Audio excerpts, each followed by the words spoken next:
Hey everybody, and welcome to Let's Play Kid Icarus Uprising for the Nintendo 3DS. I apologize to everyone who finds the gorilla setup I have going here just a little bit, troubling. Yeah, that's the word, troubling. That's the word I'm looking for. But let's get right into this. Don't have a lot of leeway time, so I'm just going to go right into Chapter 1, The Return of Palutena. And Palutena is, of course, the goddess of light who Pitt's trying to get laid with, I guess. I don't know. But the nice thing about this game is that you can't see it because it's on the bottom screen, but there's the Fiend's Cauldron, which is basically your difficulty setup.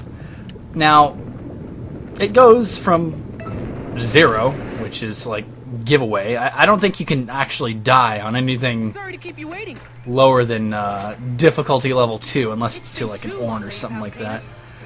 But it can get really brutally difficult at, intensity 9.0. You weren't kidding. But yes, this is what the gameplay of Kid Icarus Uprising pretty much amounts to. Rail shooters similar to I want to say Sin and Punishment. I could be wrong, but definitely Star Fox. Same concept. And I'm gonna be brutally honest with you guys. This is a pretty badass voice cast we got going on here. At least by Nintendo standards, anyway. I'm not gonna give it too much credit, but the voice of Pitt is provided to us by Anthony Del Rio, who I guess most gamers would know him best as the voice of Chico from Metal Gear Solid Peace Walker.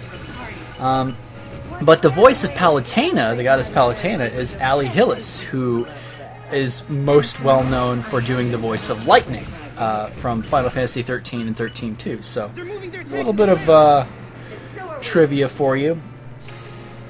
As for the voice of Medusa, it's Cree Summer. I'm not quite familiar with her work, but it's not that big of a deal.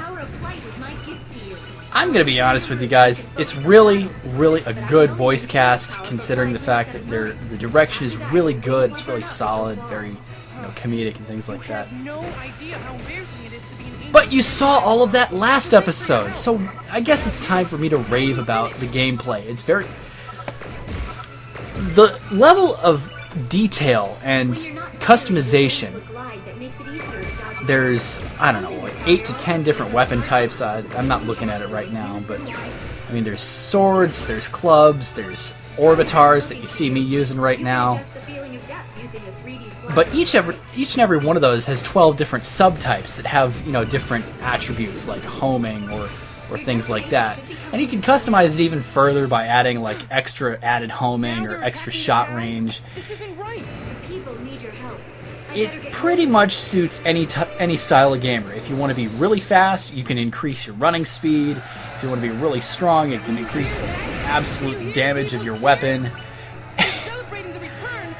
It can appeal to anybody if you're willing to put the time in for the weapon customization process, which is a pain in the ass. But that was an air battle. Now, anytime you start a chapter off, you will always start in the air. Nothing comes to mind, and not always, but quite a bit of the time, you'll next have a land battle, which is a lot more like a dungeon crawler. I wouldn't compare it so much to Zelda, but it's over-the-shoulder, action-based. And there you can alternate between melee and ranged attacks. Now, since I'm using Orbitars, standard Orbitars, they really have no melee potential whatsoever. I think they actually have a melee combo +4 on them, but it's wasted stats, considering they have no melee stars in them. But music... It has all of the iconic tracks from the original Kid Icarus, which I actually have played once. Yeah, that sounds about right. Once. That's what I'll call it. But combat is also, further detailed by... Oh, nice miss on the grenades. It's further detailed by being able to pick up items on the ground. You'll be able to heal yourself by picking up bonus treats. Sweets. And I think the game actually equates it to the more calories a food might have, like a cheeseburger versus an apple.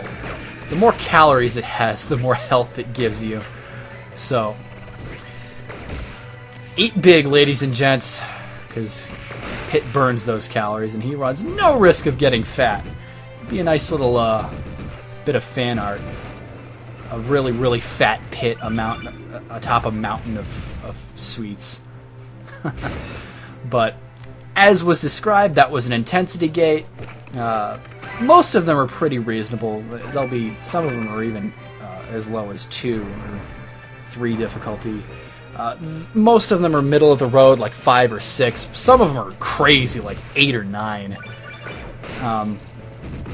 And I have yet to go to a lot of those intensity gates. But intensity gates aren't in every level. And you're about to see me pick up what's called a Zodiac weapon. In this case, it's the Aquarius blade. I'll cross that bridge when it becomes more relevant. But yeah, there's the Aquarius blade. In case you're curious, it has a freezing effect on its melee attacks. At least I believe it's melee. Could be ranged. Not sure. There's an entire player's guide for that, and you can look up any weapon guide you want. It's really a game whose weapon customization really needs to be, like, read through completely before you actually try it, because you'll end up fucking up more times than not. I mean, I have confidence in you guys as gamers, but I obviously don't have much confidence in myself as a gamer, because I missed this shot, like 4 times? And then I decide, fuck it, just use dash shots. But it's really awkward for me to play this, and I sure as hell would never do it live commentary, just because it's just a clusterfuck. I have the tripod, I'm sitting there playing at an angle, so I can't... I mean, I would normally do this on 9.0. And here's Twinbellows. He's definitely gotten a wee bit bigger since the NES game, hasn't he?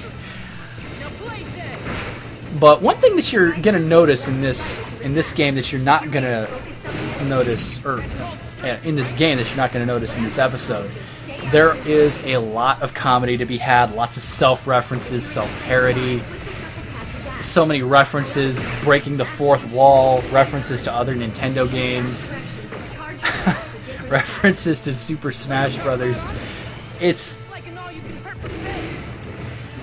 The game is so charming that I can't help but break a smile, even playing some of the levels over again and knowing all of the stuff that's coming. There's going to be references to Metroids, because there's an enemy called a Kamado that looks exactly like a Metroid. It grabs onto you just like it, and you can only beat him by melee attacks. And I'm not going to spoil any of that stuff for you guys, because you have an entire non-commentary playthrough to watch alongside the LP. So that's it for episode 1 of Let's Play Kid Icarus Uprising.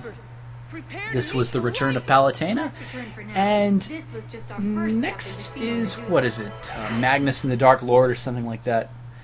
It's a little bit more of a eventful chapter, so I will see you guys next time. Here's all the fat loot that I won. And on that note, have a good day, everybody.